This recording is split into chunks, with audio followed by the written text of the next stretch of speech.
नमस्कार, मेरा नाम नीरज द्विवेदी है। आज मैं आज हम आत्मज्ञान की बात कर रहे हैं। जब आत्मज्ञान का नाम लेते हैं तो समझ आने लगता है कि आत्मज्ञान का अर्थ क्या है। आत्म का ज्ञान, आत्मा का ज्ञान यानी स्वयं का ज्ञान। अब स्वयं का ज्ञान कैसे होगा? स्वयं का ज्ञान तो जब हम महापुरुषों का सत्संग करते हैं या परमात्मा की कृपा होती है, तभी आत्मज्ञान की प्राप्ति होती है। क्या व्यक्ति समाज में रह रहा है, क्या वह जो जी रहा है या जो ज्ञान प्राप्त कर रहा है समाज का, क्या वो खराब है? नहीं, वो भी ज्ञान बहुत ज़रूरी है। जब समाज में रहते हैं, जब हमें ज्ञान मिलता है, वो सामाजिक ज्ञान होता है, हमें जीने का तरीका मिलता है, हमें विद्याएं मिलती हैं, हमें गुरु मिलते हैं जो समाज के बारे में ज्ञान देते हैं। गुरु, आप टीचर बोल लीजिए, गुरु बोल लीजिए, कुछ भी कह सकते हैं।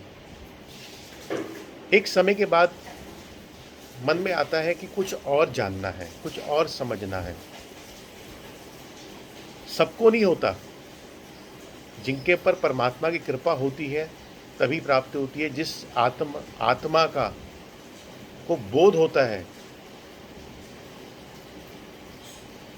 तभी आत्म ज्ञान की जानने के बारे में इच्छा होती है।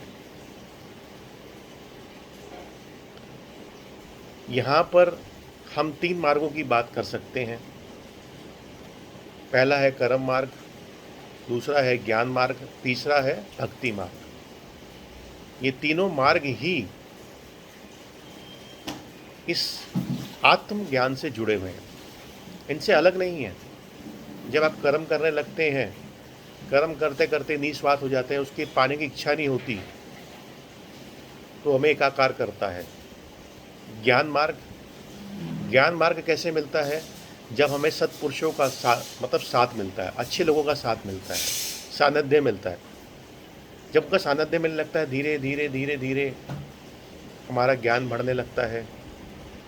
हमें समझ आता है कि हमें बोध होने लगता है हमें करना क्या है, जीवन में चलना कैसे है।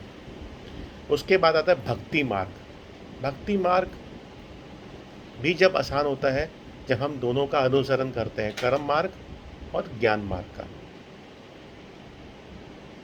अगर 3 चीज़ों से ईश्वर की प्राप्ति होती है: सेवा, समर्पण और सिमरन। जब सेवा का भाव आता है तो आनंद आता है, अहम खत्म होता है।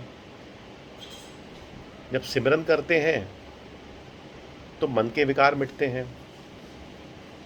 जब समर्पण आता है परमात्मा के प्रति, गुरु के प्रति, तो धीरे धीरे हमारा अंधकार मिटने लगता है। अंधकार कौन सा? जो हमारे ऊपर माया ने जकड़ा हुआ है। ये कहा जाता है कि जैसे प्याज के ऊपर बहुत सारे छिलके होते हैं, ऐसे आत्मा के ऊपर हमारे बहुत सारी परतें जम जाती हैं। जैसे जैसे ये ज्ञान मिलने लगता है, वो धीरे धीरे परतें उतरने लगती हैं। आत्मा तो शुरू से ही पवित्र है।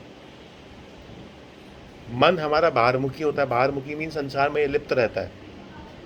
जैसे जैसे ही वो अंतर्मुखी होने लगता है, जब उसको समझ आती है जिस पुरुष का, परम पुरुष की साथ होता है, वो हमें धीरे धीरे मार्गदर्शन देता है, हम अंतर्मुखी होते हैं।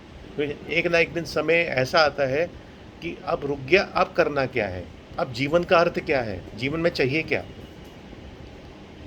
तब हमें आत्मज्ञान की प्राप्ति होती है। यहाँ पर आप समझे, आपने बहुत सुना होगा ध्रुव के बारे में। ध्रुव एक राजा का पुत्र था और ध्रुव तो तारा भी है। जब राजा की 2 पत्नियां थी, दूसरी पत्नी ने उसको कहा कि तू अपने पिता की गोद में नहीं बैठेगा, तू जा भगवान विष्णु से पूछ तुझे गोद क्यों नहीं मिली। तो बच्चा 5 साल का घर छोड़ के चला जाता है, विरक्त हो जाता है। तभी उसके ऊपर भगवान की कृपा प्राप्त होती है और नारद जी गुरु बन के आते हैं। मतलब ऐसे परम पुरुष गुरु बन के आते हैं जो उसके अंधकार को मिटा देते हैं। और जैसे जैसे चिंतन करता है, कहता है ना, ज्ञान मार्ग, भक्ति मार्ग, कर्म मार्ग, उस पर लग जाता है, उसके द्वारा ही उसको भगवान की प्राप्ति हो जाती है और मन शांत हो जाता है। तो फिर वो इसने यही कहा, मुझे कुछ नहीं चाहिए प्रभु, मुझे आप मिल गए, मेरी आत्मा को शांति मिल गई। मीन्स आत्मबोध हो गया। जैसे ही आत्मबोध होता है, हमारी आत्मा, हमारा मन आनंदमय होता है, शांतिमय होता है, तो कई विकारों से, कई पापों से मुक्त हो जाता है। इसी को आत्मज्ञान बोलते हैं। मैं अपनी वाणी को विराम देता हूँ। धन्यवाद। नमस्कार।